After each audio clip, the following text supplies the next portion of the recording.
Hello everyone, this is Crota giving you a shoutcast between Jimpo and Morrow here on Blistering Sands. This is game 2 in what I believe to be a best of 3 matchup. I'm not 100% sure. Anyways, we have Morrow spawning over here on the top right hand side. Meanwhile, we have Jimpo spawning over here on the bottom left hand side.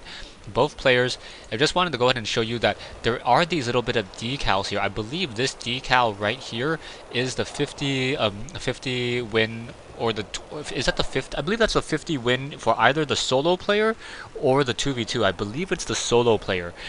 Taking a look at Morrow's, Morrow has the same thing as well. So both players showing off that they have 50 wins as a Terran player. Now we see a supply depot being built down by Morrow over here, right by this refinery, perhaps to prevent any Reaper harassment or units being able to come in, Hellions trying to take down those units, and we have a supply depot being built over here. So in Terran versus Terran play, the front door is not nearly as important as compared to Zerg, Protoss and Zerg, just because of speedlings and their incredible movement speed. Able to do a quick run by and then surround and swarm those units. A Zerg player can easily defeat a Terran player infantry army if the Zerg player is able to go ahead and surround. Morrow saying that there is a little bit of lag, saying there's a 0.5 second delay. Jimpo saying good luck, have fun. Both players saying good luck, have fun now. So should be fairly interesting how this particular matchup works out. SCV now going to be able to come in and scout, sees that there's an early barracks, and SCV goes straight into harassment on that barracks. Two SCVs come off the mineral line, and one takes over the job of that SCV, while another SCV just coming around and continuing to do a little bit of harassment and there, a little bit of scouting. Morrow should be getting that orbital command in just a moment. Both players pretty much doing the same exact build as the others, so nothing too out of the ordinary there. Jimpo sitting with an SCV here, trying to take down this barracks. Barracks should have no problem. Marine will be able to train up and shoot down that SCV in just a moment. There it goes. And SCV now down to 10 hit points, able to now escape and head back home. Orbital commands completed for Jimbo and completed for Morrow as well. So both players using those mules, trying to boost their economy and perhaps either build a factory. What I would assume to be a factory. Yeah, a factory now coming in from Morrow. So Morrow going into some early tank tech. Meanwhile, Jimpo does not have a single gas yet. This is a very, very strange opening, and now going for a 21 command center. So going for a very, very heavy economic build with 3 Marines down on this low ground. Now, if Morrow suspects that there is in fact going to be an early command center, he may try to produce Hellions. A reactor now being placed down. If he does a tech lab switch and gets Hellions, those Hellions are going to be able to rip through those Marines very, very easily, as there is still no gas. I think Morrow knows that there is no gas. Yeah, no gas means no tech lab, which means no Marauders. And what that is really going to mean is that's going to mean a lot of Hellions coming in. No, getting a tech lab and double producing Marines. Okay, a little bit of a mix up there. I could have sworn that Morrow would have tried to play it a little bit better. Perhaps getting double Hellions against Marines would have just had a field day, but instead going for the classic siege tank and siege tank tech with or siege tank with siege tech in just a moment, and pressing out that way. The command center nearly completed. Only needs what, an additional 8 units of time, as the orbital command over here now getting double gas, trying to get all of a sudden get as much gas as possible. Perhaps going to go for mass Marauders. So Jimpo lucking out. If he did the tech lab switched and got double Hellions and moved on out, these Marines would have just been toasted and taken down, and it would have been GG. However, Jimpo now taking that early gambit, able to get that economic advantage. Army-wise, both players sitting fairly even. However, Jimpo will be getting a significant economic advantage, and now that he has 2 orbital commands, able to call down more mules. Not quite sure why he called down mules here instead of in his main base, as you don't really want to mine out any particular base too quickly. Army-wise, we are now sitting on 10 Marines or 9 Marines for Jimbo against 1 siege tank and 10 Marines for Jimpo. Okay, I got these colors switched. I'm sorry. No wonder I seem so confused. Alright, so yeah, Morrow as the blue Terran and Jimpo as the red Terran.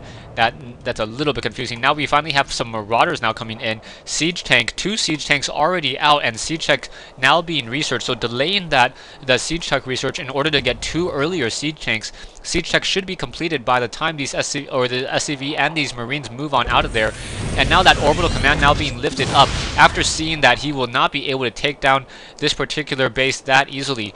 We have a Marauder now coming out, and that Marauder may get taken down to 33 hit points, able to escape away. And now that siege tech has been completed. So siege tech completed. No teching no sieging yet. That's a little bit of a surprise. Marauders, however, moving on to this back door, taking down these destructible rocks as these Marines trying to take down that orbital command center. Orbital command now flying away, able to push away as these destructible rocks are being taken down. Siege tech by Morrow. Morrow has a single siege tank here and has a single Marine and some SCVs, but now one quick kill as these units trying to move on out. Morrow maybe caught in a really bad position here. Yeah, losing one of those siege tanks pretty needlessly as these Marauders and Marines trying to push on out. There are some siege tanks. The siege tank needs to siege up very quickly before it gets caught up. And now in the middle of the field, siege tanks. Oh, wow, I'm sorry. I thought that the red army of Jimpo was going to move on over to the right, but instead decided to push out instead. Siege tank now going to go ahead and siege up, also getting repaired, and no real push onto this high ground, which is a bit of a surprise. Perhaps waiting for the energy for a scanner sweep. If you can scanner sweep and push in on that high ground, that would be absolutely critical. No expansion yet at the natural location as more SCVs coming in. SCVs continuing to repair these siege tanks. No starports that I see, and that concussive shell still has that little claw image as opposed to the concussive shell image, so that needs to be fixed sometime soon. Now mass Marauders in here. Siege tanks perhaps going to siege up. No, now siege tanks should be sieging up. Yeah, sieging up. Going to start firing, but however, these Marauders should be able to push on in without any real issue. Yeah, should not have sieged those tanks, or perhaps siege them up and then try to push in with those Marines, try to do a little bit of an engagement and stair-stepping those units in. Jimpo able to clean out the rest of this Marine Marauder camp, Marine and siege tank, and now these this large army of Marauders, about 8 of those Marauders now moving on out. Morrow not taking his natural expansion is going to be hurting, but now we have Banshees in the air, and these Banshees may be a little bit too much for Jimpo to really be able to deal with. Not enough Marines.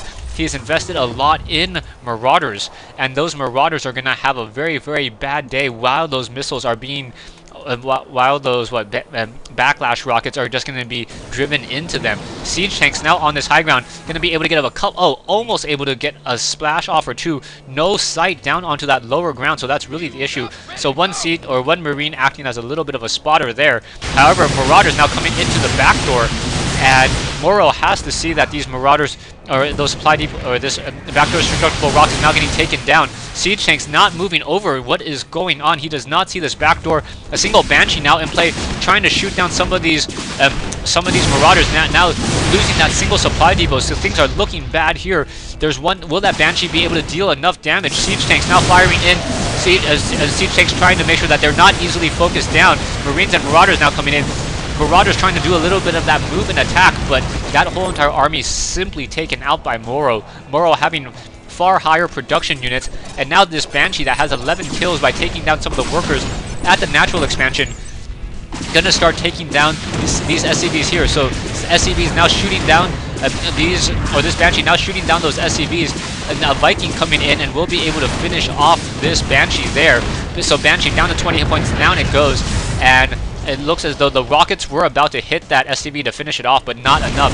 But now in comes some more siege tanks, more Marines, and a single Banshee, and that's going to be too much. Jinro cannot produce enough units to really fend off this attack.